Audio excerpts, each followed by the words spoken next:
U.S. President Donald Trump's trade war has prompted a frantic search for new markets for Canadian trade. I think that Canada would be very wise to start negotiating what China is putting on the table now.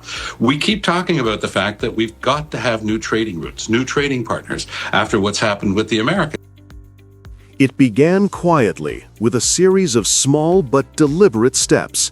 While Washington doubled down on new tariffs and threats against Canada's auto sector, Beijing did something few expected. It extended an open hand. China offered to ease restrictions on Canadian agriculture, to welcome energy and minerals, and even to discuss joint opportunities in the fast-growing electric vehicle market. For decades, Canada's trade story revolved around its southern neighbor. Nearly 3/4 of its exports still travel across the border to the United States.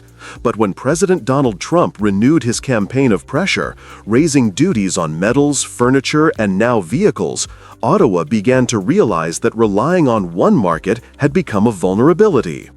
In that moment, Canada didn't retaliate loudly. It changed direction. Trump's hardline strategy, meant to force Canada into submission, is now pushing it toward a new path, one that leads east toward China. The spark came from the auto industry.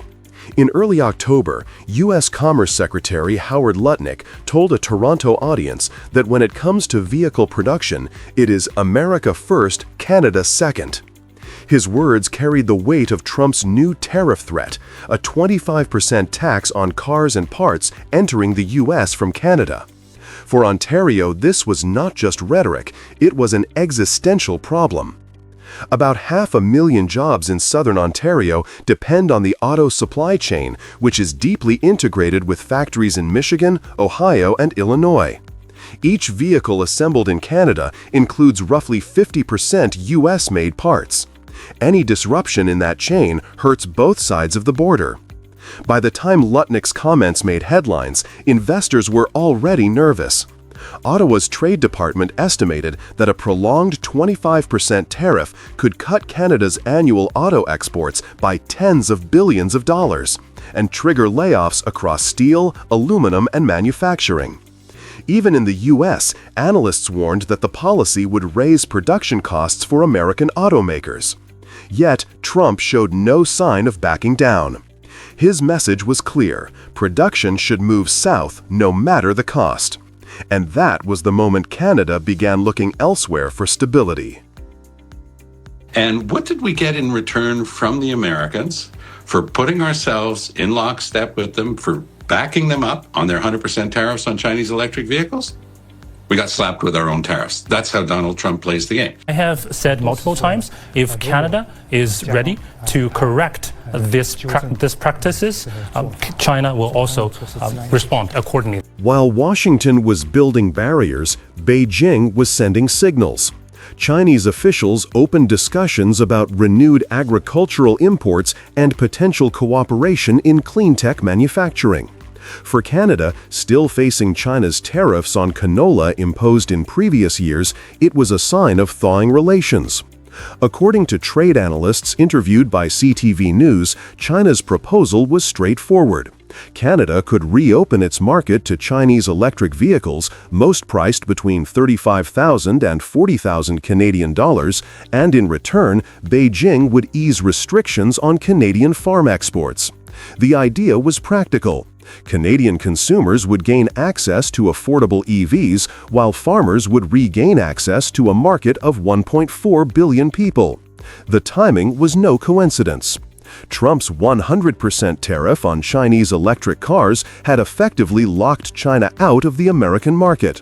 Beijing was searching for a G7 partner willing to engage, and Canada's strained ties with Washington created that opportunity. Inside Ottawa, officials saw both risk and leverage.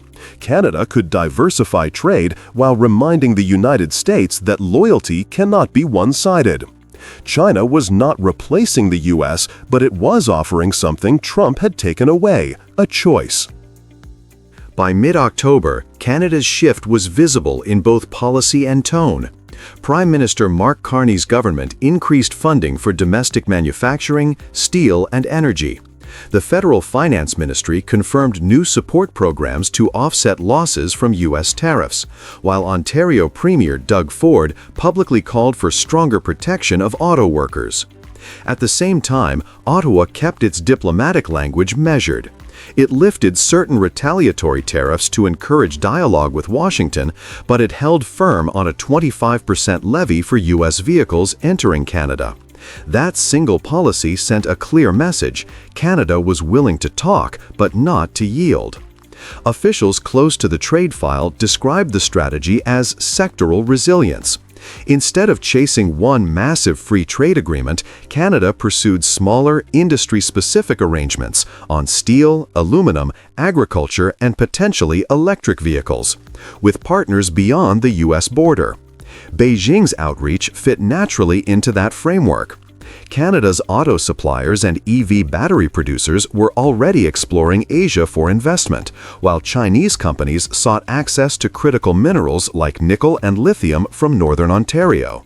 For both sides, cooperation looked less like defiance and more like common sense. As one senior Canadian diplomat put it in a televised interview, the goal is no longer to depend on any single partner, but to build a network of equals. Trump's threats only accelerated that mindset. For the United States, the ripple effects are becoming clear. Trump's tariffs were designed to rebuild U.S. industry, but they are instead inflating costs and alienating allies. Data from the U.S. Department of Commerce show that steel and aluminum prices have climbed nearly 20% since early 2025. Vehicle prices are rising, and manufacturers are warning of lower profits. In the Great Lakes states, Michigan, Wisconsin, and Ohio, factories that depend on cross-border trade are struggling with shortages of Canadian parts. Economists from the Federal Reserve Bank of Chicago recently reported that every 10% increase in tariff costs reduces Midwest manufacturing output by roughly 2%. Meanwhile, Canada's exploration of Chinese markets signals something Washington has long feared: that America's closest trading partner can function without it. Instead of isolating China, the White House has driven a wedge into North America's economic core. The more Trump insists on control, the less control he actually has. Canada's pivot toward China is not an act of rebellion. It is a lesson in adaptation. Faced with tariffs on steel, aluminum, softwood, and now vehicles, Ottawa did not surrender or retaliate blindly. It moved with quiet precision, securing new options for its economy and protecting its workers. The results are beginning to surface. Exports to Asian markets are slowly expanding. Talks with China are ongoing. And within Canada, the idea of depending solely on the United States is losing its appeal. Trump's campaign to dominate trade has exposed a deeper truth: influence cannot be enforced by threats. While Washington measures power in tariffs, Canada is learning to measure it in choices. If Ottawa and Beijing continue to align, America could lose more than contracts and factories. It could lose the trust that once defined its leadership. The tariff war Trump started was meant to make America strong again. But the calm, calculated response from Canada may be what truly reshapes the future of North American trade. So U.S. President Donald Trump has moved to put taxes of 25% on heavy truck imports. Trump announced the change will take effect on October 1st, writing on Truth Social last night that the large-scale flooding of the products into the U.S. by other countries is unfair to local manufacturers. On the evening of September 30th, President Donald Trump confirmed that a new round of import tariffs will take effect on October 1st. Among them is a 25% duty on heavy-duty trucks entering the United States. The White House frames the decision as a matter of fairness and even national security, pointing to what it calls a flood of imported vehicles. But this is not just a technical adjustment. It is a major hit to one of the most critical arteries of the American economy, the trucking industry. Heavy trucks are not luxury items. They are the backbone of how food, building materials, and manufactured goods move across the country. By raising their price, the government is not only challenging foreign competitors, it is raising the stakes for every American business that depends on freight. To understand the weight of this decision, consider the numbers. Industry data show that a new Class 8 truck, the standard for long-haul transport, sells for about $170,000. Add a 25% tariff to imported models, plus the 12% federal excise tax already in place, and the final price for many fleets will climb well above $220,000 per vehicle. That gap of $50,000 or more is not small change for operators. For large carriers, it means higher capital costs. For small and medium-sized fleets, it means delaying purchases and stretching old equipment further. Trucks are typically run 100 to 120,000 miles each year in their first phase of use, then rotated into lighter service after 5 or 6 years. When replacement is delayed, maintenance costs rise, safety margins narrow, and efficiency falls. Some companies like PACCAR, which makes Kenworth and Peterbilt trucks, may see a relative advantage. Analysts note that earlier tariffs on steel and aluminum pushed up their costs by 10 to 15% compared to rivals building vehicles in Mexico and shipping them into the United States without penalty. A tariff on finished trucks does reduce that gap. Yet what is a relief for one manufacturer becomes a burden spread across the wider economy. Higher acquisition costs for equipment ripple through freight rates, logistics expenses, and ultimately the prices consumers pay. Just across the border, the picture looks different. Canada is a significant exporter of medium and heavy trucks into the American market, often through assembly plants that meet USMCA rules of origin. In early September, Ottawa lifted most of its retaliatory tariffs on U.S. goods, keeping only those tied to steel, aluminum, and autos. By pulling back on broader surtaxes, Canada preserved leverage and signaled readiness to negotiate. For Canadian producers, this flexibility matters. If their vehicles qualify under USMCA, they may avoid or limit the impact of Trump's new tariff.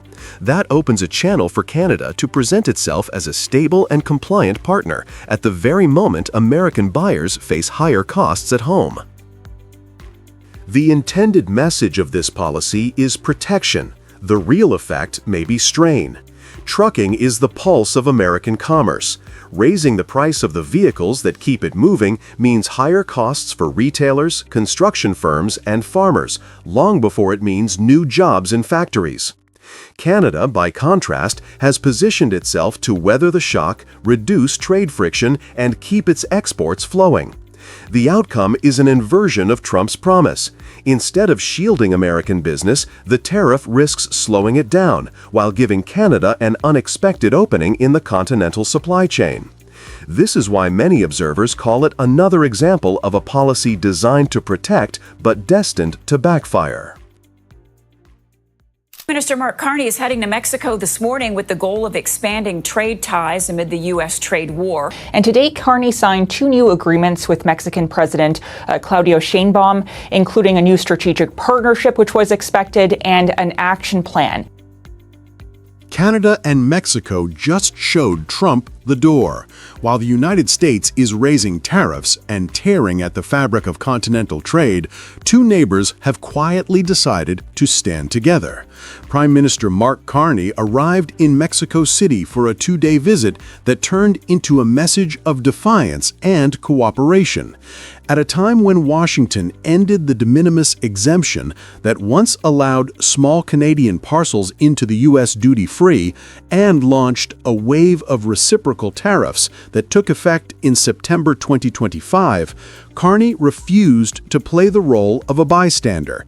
Instead, he joined forces with Mexico's president to prove that North America's future will not be dictated by one capital alone. This was not only diplomacy, it was a stage-setting moment for the battles that lie ahead. Tell the United States, let's find other places. Yeah. Asia, Europe, Mexico, sure. The heart of the visit came with 2 new agreements. Canada and Mexico signed a strategic partnership and an action plan that stretch across infrastructure, agriculture, health, emergency preparedness, and security. These are not just words on paper. They set the stage for new links that bypass traditional routes through the United States. Carney spoke of expanding the port of Montreal and exploring development at Churchill, opening pathways for Canadian goods that connect directly to Mexico and beyond. Trade between the two countries remains tariff-free, a rare certainty in a world where tariffs have become daily headlines. For Canadian producers of softwood lumber, agriculture, and processed goods, Mexico is an underused market. For Mexico, Canadian investment and expertise in infrastructure can create real gains. Together, they also looked outward, with officials pointing to opportunities in the Trans-Pacific Partnership. Cooperation can allow them to build products together and sell competitively into Asia, a strategy that both countries had long left on the table. The agreements reached in Mexico were not only about trade, they also spoke to a shared security agenda. Canada and Mexico pledged to work more closely on firearms trafficking, drug networks, and the deadly fentanyl trade. This was no coincidence. President Trump has cited fentanyl as a central reason for his tariffs on Canadian and Mexican goods. By taking initiative on this file, Canada and Mexico are signaling that they can address the concern without waiting for Washington's directives. There is also symbolism. In less than a year, the World Cup will bring the three North American nations together as co-hosts. That global spotlight will fall on stadiums from Vancouver to Mexico City, but it will also highlight the trade and political ties that underpin the region. Carney and Sheinbaum use this moment to show that they are building a united front before the 2026 review of the Canada-US-Mexico Agreement, a review that could redefine the continent's economic future. The larger meaning of this visit is clear. Canada has options, and Mexico is central to them. Trump has made no secret of his desire to weaken or even dismantle the North American Trade Pact, but Canada and Mexico are determined not to be divided. By binding commerce and security into one package, they create a shield against unpredictable American policy. For Carney, this is more than a diplomatic tour. It is an effort to transform Canada's position from isolated to partnered, from reactive to proactive. As consultations for the trade review begin in both Ottawa and Washington, Canada wants the world to see that it stands with Mexico, not as a junior partner, but as an equal ally. The message is that Trump cannot simply dictate terms. Canada and Mexico are showing that they can chart their own path, strengthening ties that make them less dependent on Washington's whims. In the contest for North America's economic future, Carney's trip was a signal that the game is not Trump's alone to play.